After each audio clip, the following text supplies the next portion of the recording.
దేశంలో బడా పారిశ్రామికవేత్త గౌతమ్ అదానీ గురించి ప్రత్యేకంగా చెప్పాల్సిన పనిలేదు. ప్రపంచవ్యాప్తంగా ఓడరేవుల నిర్మాణం, నిర్వహణ, వంట నూనెల తయారీ, గ్రీన్ ఎనర్జీ, గ్యాస్ వెలికితీత వంటి ఎన్నో రంగాల్లో ఆయన వ్యాపారం నిర్వహిస్తున్నారు. అదానీ గ్రూప్ సంస్థల చైర్మన్ గౌతమ్ అదానీ తన 70వ ఏట పదవీ విరమణ చేయబోతున్నట్టు ప్రకటించారు. 2030లో వ్యాపార సామ్రాజ్య పట్టపు పగ్గాలను తన వారసులకు కట్టబెడుతున్నానని స్పష్టం చేశారు. ఈ మేరకు బ్లూంబర్గ్ నివేదికలో వివరాలు వెలువడ్డాయి. ఒక తరం నుండి మరొక తరానికి నియంత్రణ బదిలీ అనేది దేశంలోని పెద్ద వ్యాపార సమూహాలలో ఎల్లప్పుడూ వివాదాస్పద అంశం. రిలయన్స్ నుండి గోద్రేజ్, కేకే మోడీ గ్రూప్ వరకు వ్యాపార సామ్రాజ్యాల విభజనకు సంబంధించిన వివాదాలు కోర్టుకు చేరి వార్తల్లో నిలిచాయి. దేశంలోనే రెండో అత్యంత సంపన్నుడైన గౌతమ్ అదానీ తన కుటుంబంలో ఇలాంటి వివాదాస్పద పరిస్థితి రాకుండా ఉండేందుకు ఇప్పటికే ప్లాన్ సిద్ధం చేసుకుంటున్నట్టు తెలుస్తోంది. అదానీ గ్రూప్ చైర్మన్ గౌతమ్ అదానీ తనకు 70 ఏళ్లు వచ్చేసరికి పదవీ విరమణ చేయబోతున్నట్టు బ్లూంబర్గ్ నివేదిక పేర్కొంది. ప్రస్తుతం గౌతమ్ అదానీ వయస్సు 62 ఏళ్లు. అంటే అతను రాబోయే 8 సంవత్సరాలలో క్రియాశీల వ్యాపారం నుండి రిటైర్ కావచ్చు. అతని తర్వాత వ్యాపార సామ్రాజ్యాన్ని నడిపించే బాధ్యత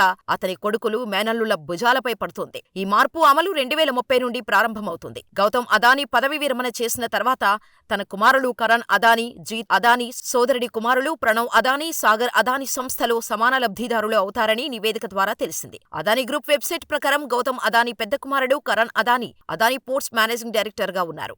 చిన్న కుమారుడు జీత్ అదానీ అదానీ ఎయిర్పోర్ట్స్ డైరెక్టర్గా వ్యవహరిస్తున్నారు. Pranav Adani Adani enterprises director, Sagar Adani Adani green ఎనర్జీకి ఎగ్జిక్యూటివ్ డైరెక్టర్గా ఉన్నారు. బ్లూంబర్గ్ నివేదిక ప్రకారం గౌతమ్ అదానీ పదవీ విరమణ తర్వాత 4 వారసులు గ్రూపులో సమాన బాధ్యతను పొందవచ్చు. ఆయన తర్వాత గ్రూప్ చైర్మన్ బాధ్యత ఆయన పెద్ద కొడుకు కరణ్ అదానీ లేదా మేనల్లుడు ప్రణవ్ అదానీకి వెళ్లవచ్చు. దాని ఫ్యామిలీ ట్రస్ట్ ద్వారా వారసత్వ బదిలీ జరుగుతుంది.